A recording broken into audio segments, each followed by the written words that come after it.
తెలంగాణ రాష్ట్రంలో ఒక అరాచకమైనటువంటి పరిపాలనను దించేయడం కోసం మీ సోదరుడిగా తీన్మార్ మల్లన్నగా 10 సంవత్సరాల కాలం పాటు ఏకబిగిన కొట్లాట చేసిన సంగతి మీ అందరికీ తెలుసు. నాకు కూడా మీలాగనే కూర్చొని చదువుకొని ఒక మంచి ఉద్యోగం సంపాదించి నా భార్య పిల్లలు నా కుటుంబం అనేటువంటి ఆలోచన ఉండే. కానీ మీ అందరికీ తెలుసు సోదరులారా, ఎవరో ఒకరు ఎక్కడో ఒక్కట ప్రారంభించకపోతే ఈ అరాచకాన్ని, గత పాలకుల మోసాలని వీటిని ఎవరెండగడతారన్న ఉద్దేశంతో అలా తెగించి రోడ్డు మీదకి వచ్చి కొద్దిగా మీరు జరగండి, కొద్దిగా మనలో లేకు వీలైతే కూర్చోండి. ఆ రోజు ప్రశ్నించడం ప్రారంభించడం. ఏం చేసిండు తీన్మార్ మల్లన్న? కాళేశ్వరం కుంభకోణాన్ని బయటపెట్టిండు. ఏం చేసిండు తీన్మార్ మల్లన్న? ధరణి కుంభకోణాన్ని బయటపెట్టిండు.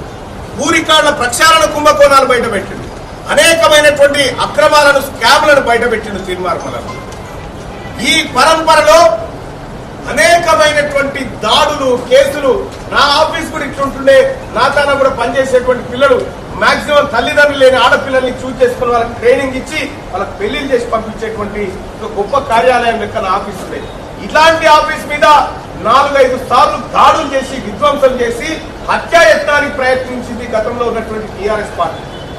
అయినా కూడా ఎక్కడ భయపడకుండా, ఎక్కడ దొరకకుండా మేమంతా ఒక్కచాటి మీదకి వచ్చి కొట్లాడి, ఈ పిల్లలకు ఉద్యోగాలు ఎందుకు వస్తలేవు, ఈ పిల్లల జీవితాలు ఎందుకు మారతలేవు, నీ బిడ్డ నిజామాబాద్ లో ఓడిపోతే 5 నెలల్లో ఆమెను మళ్ళీ ఎమ్మెల్సీని చేసి ఆమెను ఉద్యోగస్తురాలను చేసినావు కదా, మరి ఈ బిడ్డలు 10 ఏళ్లు బట్టి చదువుకుంటూ ఉద్యమాల్లో పాల్గొని తెలంగాణ రాష్ట్రం కోసం పోరాడినటువంటి బిడ్డలకు ఉద్యోగాలు ఎందుకు ఇయ్యవు అని ప్రశ్నించినందుకు నా మీద 10 కేసులు పెట్టి, ప్రభుత్వ ఉద్యోగులకు కరోనా సమయంలో పోలీసులకు, డాక్టర్లకు, ప్రభుత్వ ఉద్యోగులకు సగం జీతాలే ఇస్తా అని చెప్పి కేసీఆర్ అంటే, అలా ఎలా ఇస్తావురా, ఇది వాళ్ళు ప్రాణాలకు తెగించి కొట్లాడుతున్నారని చెప్పి వాళ్ళకు జీతాలు పూర్తి స్థాయిలో ఇప్పించినందుకు మళ్ళీ 2 కేసులు పెట్టి,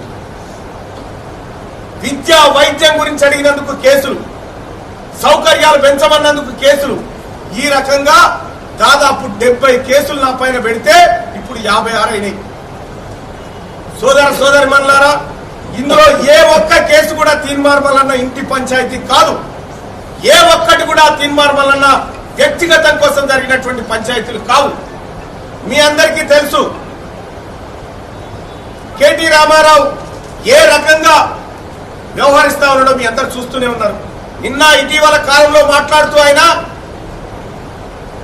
మేము 32 యూట్యూబ్ ఛానళ్లు పెట్టుకుంటే అయిపోయేది, లేకపోతే ఈ స్కూల్ కట్టుడు దండగా అని చెప్పిండు. ఏం జరిగింది సోదరి మనులారా, మీరు ఒకసారి ఆలోచన చేయండి. ఎంత తెగించి పోరాడినామో ఆయన మాటల్లోనే మనకు అర్థమైతా ఉంది.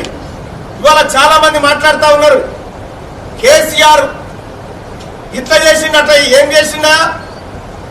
మొన్న పేపర్లో ప్రతి గ్రామంలో పాఠశాల ఉండాలని 208 కొత్త పాఠశాలలను, ప్రభుత్వ పాఠశాలను ఓపెన్ చేయించింది గౌరవ ముఖ్యమంత్రి రేవంత్ రెడ్డి గారు. అలాగే ఈ కాంగ్రెస్ పార్టీ ప్రభుత్వం కాదు. అందులో ఉద్యోగాలు భర్తీ చేయడం కోసం అనేకమైనటువంటి నోటిఫికేషన్లు, అనేకమైనటువంటి ఈ ఆగస్టులో అనేకమైన రిటైర్మెంట్లు ఉన్నాయి.